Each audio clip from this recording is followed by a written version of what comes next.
কর্মীর রহস্য মৃত্যুতে তুলকালাম, হোটেলে ভাঙচুর, আগুন, উত্তেজিত জনতার। আলিপুরদুয়ারের বীরপাড়ার ঘটনা। হোটেলের পিছনের ঘর থেকে উদ্ধার হয় কর্মীর ঝুলন্ত দেহ।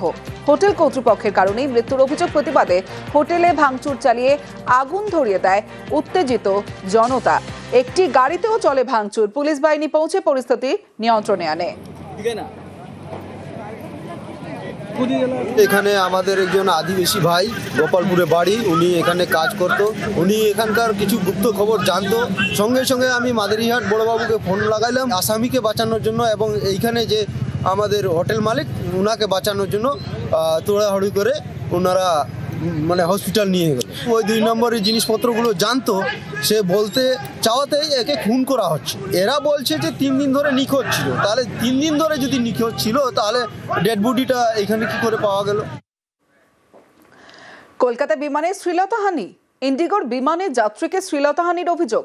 শ্লীলতাহানির অভিযোগে গ্রেফতার সহযাত্রী। শ্লীলতাহানির অভিযোগে ধৃত বিহারের বাসিন্দা। ভিয়েতনাম থেকে কলকাতা ইন্ডিগো বিমান অবতরণের আগে শ্লীলতাহানির অভিযোগ।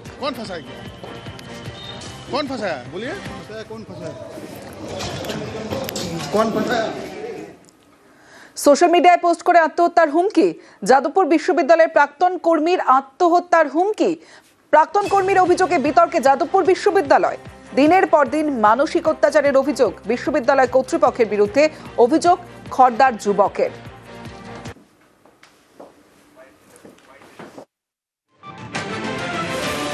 ওখানকার যে কাজের এনভায়রনমেন্ট খুবই বাজে। কিন্তু যাদবপুরে প্রথম মাস যখন চাকরি করি, তারপর থেকেই নানাবিধ কটূক্তি সিনিয়র স্টাফ দ্বারা শুরু হতে থাকে। মেন হচ্ছে চন্দ্রলেখা সিনহা। আমাকে ওরা অফিসের বাইরে দাঁড় করিয়ে রাখতো, সই করতে দিত না। কেন? ওনার এতটাই অডাসিটি। ব্লাইন্ড ছাত্রদের কোনো দোষ নেই। চন্দ্রলেখা সিনহা মিলে ওদেরকে বোঝাতো, তোরা গিয়ে রেজিস্ট্রারের ঘরে গিয়ে বলবি ও কম্পিউটার চালাতে পারে না, ওর ব্যবহার খারাপ, ওর সমস্ত কিছু বাজে। ইভেন্চুয়ালি ওরা যে আমাকে মানসিক রোগী প্রমাণ করার চেষ্টা করেছিল। আমার এসএসকেএম হসপিটাল থেকে রিপোর্ট আছে, I am the fit person. আমি যেতাম দেখা করতে, আমাকে ভেতরে ঢুকতে দিত না, রেজিস্ট্রার ম্যামের ঘরে ঢুকতে দিত না। মানে ওখানকার স্টাফরা। বর্তমানে মানসিকভাবে ভেঙে পড়েছে। হ্যাঁ, ভেঙে পড়েছে তো, বর্তমানে ভেঙে পড়েছে। ও বলে যে আমি সুইসাইড করব, মা হয়ে আমি কিভাবে সহ্য করছি, এই সমস্ত কথা বলে। আমি ওষুধ, ডাক্তার দেখাচ্ছি, ওষুধ খাওয়াচ্ছি। হ্যাঁ, প্রতিবাদ আমি চাই। মধ্য কলকাতায় ফুটপাত দখল, অবৈধ পার্কিং। প্রশ্ন করতেই হুজ্জুতে স্থানীয় বাসিন্দাদের। স্থানীয় যুবকরা তারা হুজ্জুতে। অবাধে ফুটপাত দখল, পাশে বেআইনি পার্কিং। কলকাতার 51 নম্বর ওয়ার্ডে শিখে পুরো আইন, কাছেই পুরসভার অফিস, নিউ মার্কেট থানা। এসএন ব্যানার্জি রোডে ফুটপাত জুড়ে সংসার। রফি আহমেদ কিদোয়াই রোডেও একই ছবি। ফুটপাত জুড়ে চাউনি, রান্না, শুকোচ্ছে জামা কাপড়। লাগোয়া রাস্তায় সারি সারি ম্যাটাডোর দাঁড়িয়ে। আপনারা কি এই ফুটপাতে থাকেন? হ্যাঁ দাদা, কতদিন ধরে আছেন? আমরা অনেক বছর আছি, 40-50। নাইট পার্কিং এ একটা মাত্র গাড়ির অনুমতি, তাহলে এতগুলি গাড়ি দাঁড়িয়ে কি করে? নাইট পার্কিং এর গাড়ি দিনেও পার্ক করা কেন? প্রশ্ন করতেই হম্বিতম্বি আশেপাশের যুবকদের। হ্যাঁ, আমাদের পার্কিং আছে, নাইট পার্কিং আছে। নাইট পার্কিং তো দিনের বেলা থাকে না। আছে পার্কিং, আপনি বন্ধ করেন না। দেখাতে দেখাচ্ছ তো, আপনি গাড়ি দেখুন গিয়ে, আপনি গাড়িকে দেখুন না আছে কি না। কি নিয়ে কারণ দেখাচ্ছে?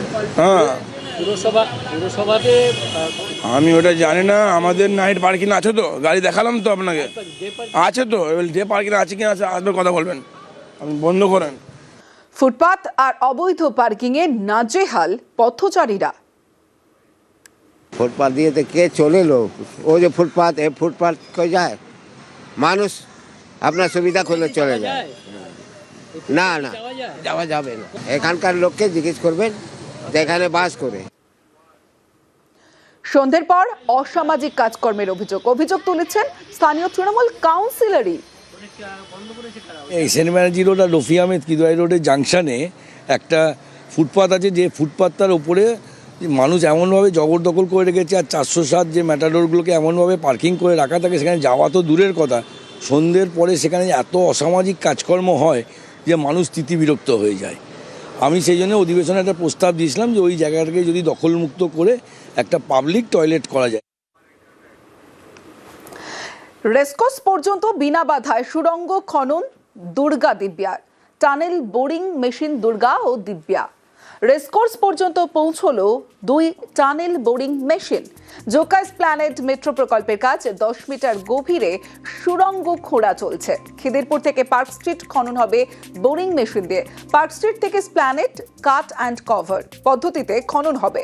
রেসকোর্স থেকে এবার খোঁড়া হবে ভিক্টোরিয়া পর্যন্ত। জোকা এসপ্ল্যানেড মেট্রোর কাজে বড় অগ্রগতি। 2025 জুলাই মাসে খিদিরপুরে সেন্ট টমাস স্কুলের সামনের যে শ্যাফট, সেখান থেকে পরপর 2টো টানেল বোরিং মেশিনকে দিয়ে ভিক্টোরিয়া মেমোরিয়াল হয়ে পার্ক স্ট্রিট পর্যন্ত সুড়ঙ্গ খোঁড়ার কাজ শুরু করে RVNL। ইতিমধ্যেই খিদিরপুর থেকে 2টি সুড়ঙ্গ খোঁড়ার জন্য যে টানেল বোরিং মেশিন দুর্গা এবং দিব্যা, তারা রেসকোর্স পর্যন্ত এসে গিয়েছে এবং ধীরে ধীরে এই 2টি টানেল বোরিং মেশিনের মাধ্যমে সুড়ঙ্গ খনন করতে করতে ঠিক রেসকোর্সের বিপরীত দিকে ভিক্টোরিয়া মেমোরিয়ালের যে অংশ, সেই ভিক্টোরিয়া মেমোরিয়াল পর্যন্ত চলে যাবে হচ্ছে এই টানেল বোরিং মেশিন সুড়ঙ্গ খনন করে এবং তারপর সেখান থেকে যাবে পার্ক স্ট্রিট। পার্ক স্ট্রিট থেকে এসপ্ল্যানেড পর্যন্ত টানেল বোরিং মেশিন দিয়ে নয়, পুরনো পদ্ধতিতে বক্স অ্যান্ড কাট এই পদ্ধতি মেনে সুড়ঙ্গ তৈরি করার কাজ সম্পূর্ণ হয়ে যাবে। গোটা বিষয়টিতে যাতে কোনো ধরনের বিপত্তি না ঘটে, বউবাজারের মতো ঘটনা যাতে না ঘটে, সে কারণে একাধিক ব্যবস্থা গ্রহণ করা হয়েছে এবং সর্বক্ষণ নজরদারিও চালানো হচ্ছে বিভিন্ন প্রযুক্তির সাহায্য নিয়ে। RVNL এবং কলকাতা মেট্রো রেল সূত্রে খবর, 2026 মাঝামাঝি বা 2027 শুরুতেই এই গোটা অংশে অর্থাৎ পার্ক স্ট্রিট পর্যন্তই 2 টানেল বোরিং মেশিন দুর্গা এবং দিব্যা দ্বারা সুড়ঙ্গ তৈরির কাজ সম্পূর্ণ হয়ে যাবে। ক্যামেরা সুব্রত জানার সাথে আবির ঘোষাল, নিউজ 18 বাংলা, কলকাতা।